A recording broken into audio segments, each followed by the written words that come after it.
Selamat pagi siswa dan siswi kelas 8. Ya, selamat bertemu kembali di kelas online SMP Pondok Daun. Pada pertemuan kali ini, Ibu akan membahas tentang mata pelajaran IPA Biologi.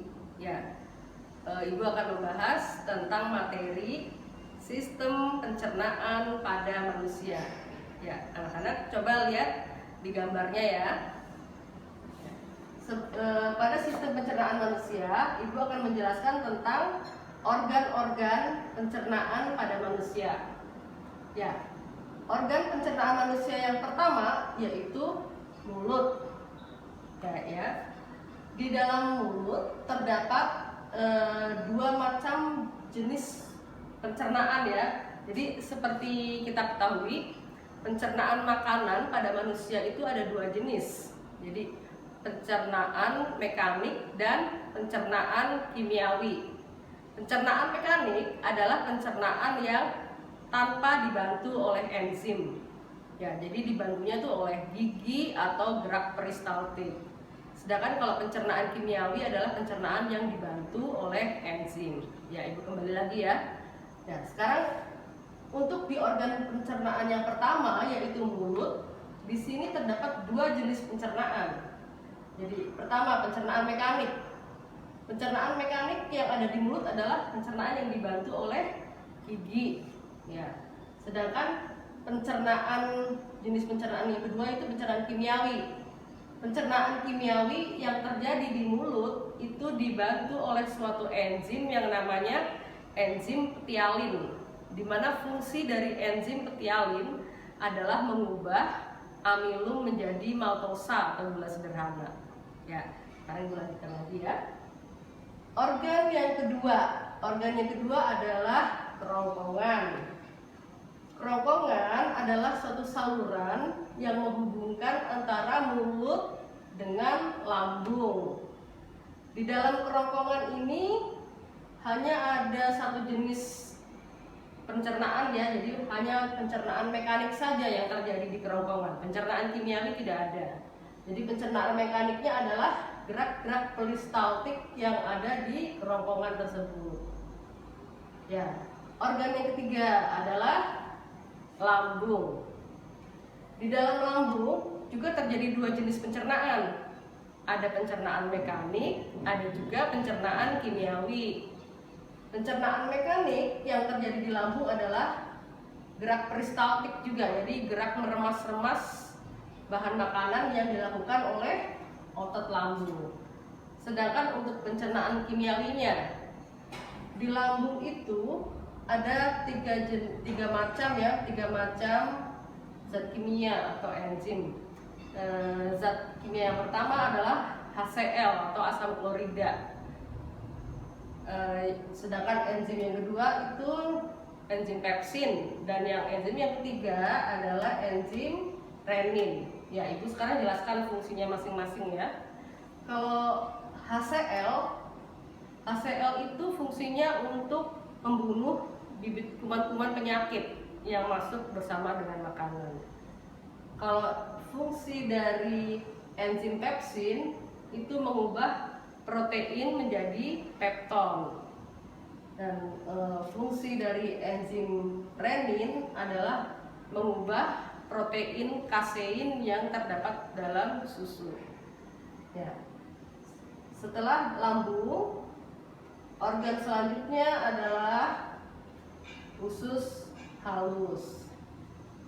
Ya, di usus halus ini terbagi tiga bagian ya usus halus. Bagian yang pertama itu namanya duodenum atau usus 12 jari. Yang bagian yang kedua adalah usus tengah atau jejunum, dan bagian yang ketiga adalah usus penyerapan atau ileum.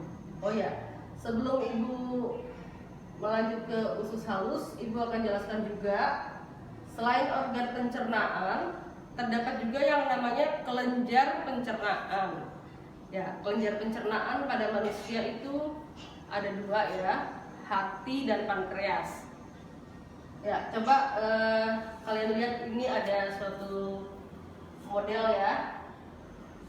Ya, kalau bisa lihat di sini ada kalau sebagian orang bilang ini organ hati. Ya, hati memang merupakan organ, tapi dia juga adalah kelenjar pencernaan. Kenapa disebut kelenjar pencernaan? Karena hati itu menghasilkan suatu getah yang namanya getah empedu, di mana fungsi dari getah empedu adalah untuk mengemulsikan lemak.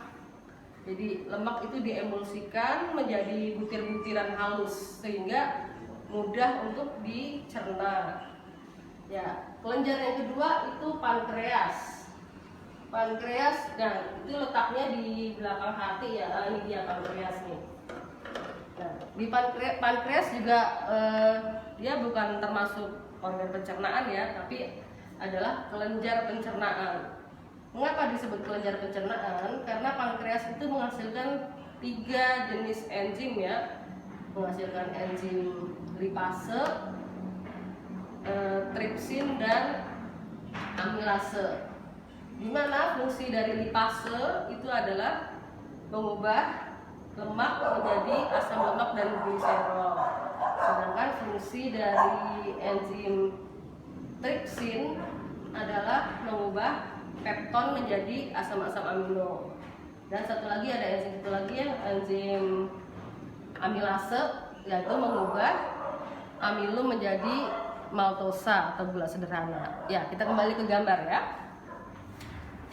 Tadi Ibu sudah jelaskan tentang 2 kelenjar pencernaan. Sekarang Ibu kembali ke organ pencernaan. Tadi usus halus. Usus halus itu terbagi 3 ya. Bagian yang pertama itu usus 12 jari atau duodenum. Nah, di sini terdapat 2 saluran di sini ada. Jadi ada saluran yang terhubung ke getah empedu, ada lagi saluran yang menuju ke pankreas. Setelah dari usus 12 jari, bagian yang kedua adalah usus tengah atau jejunum. Di sini tidak terjadi reaksi pencernaan kimiawi ya. Nah, usus yang ketiga, saluran yang ketiga adalah ileum atau yang namanya usus penyerapan. Nah, di usus penyerapan ini zat-zat makanan seperti vitamin, mineral itu diserap oleh usus ya. Jadi yang di sini adalah tempat terjadinya penyerapan zat-zat makanan untuk dialirkan ke seluruh tubuh. Ya, setelah dari usus halus, organ yang terakhir adalah usus besar. Ya, di usus besar ini di sini adalah zat-zat sisa makanan ya. Jadi kalau yang sudah masuk usus besar itu makanannya adalah sudah merupakan bahan-bahan makanan sisa. Nah, di dalam usus besar ini akan terjadi penyerapan air. Jadi gini, jadi kalau misalnya zat makanan itu kadar airnya terlalu banyak, itu akan dipadatkan atau diserap oleh dinding-dinding usus besar.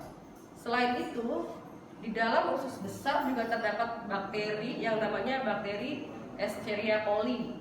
Nah, bakteri Escherichia coli ini akan membantu proses pembusukan makanan pada zat-zat sisa yang tadi.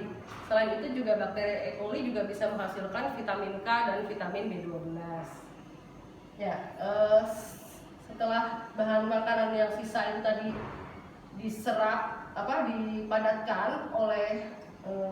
dipadatkan di dalam usus besar.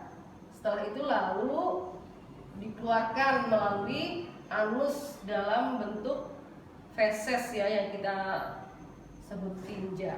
Ya, sudah tahu ya. Jadi sampai di sini dulu penjelasan tentang sistem pencernaan pada manusia.